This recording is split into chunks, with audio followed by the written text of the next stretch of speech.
شكرا. شكرا.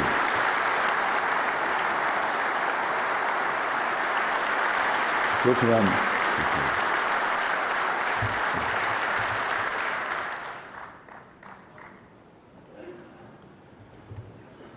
بسم الله الرحمن الرحيم. الإخوة والأبناء، ضباط وجنود الشرطة، السيدات والسادة، أولاً أعبر عن تهنئتي لجهاز الشرطة لتوصلهم إلى مرتكبي العمل الإرهابي بالإسكندرية.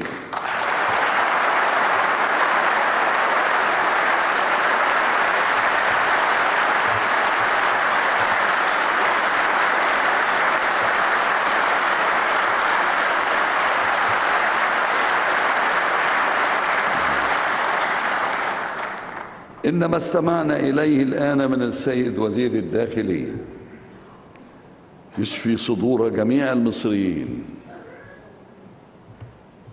ويضع وساما جديدا على صدور رجال الشرطة، ونحن نحتفل بعيدهم.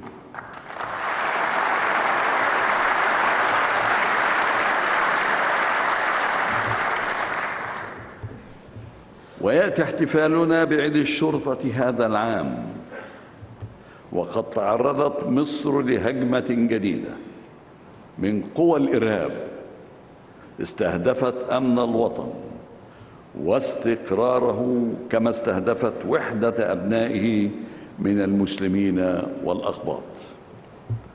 جاءت هذه الهجمة الجديدة للإرهاب في الساعة الأولى من العام الجديد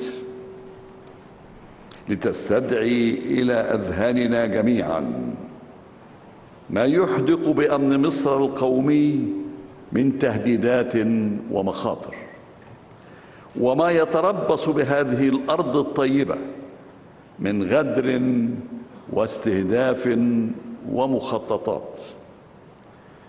جاء العمل الإرهابي الآثم في الإسكندرية ليوحد المصريين جميعا في مواجهة الإرهاب،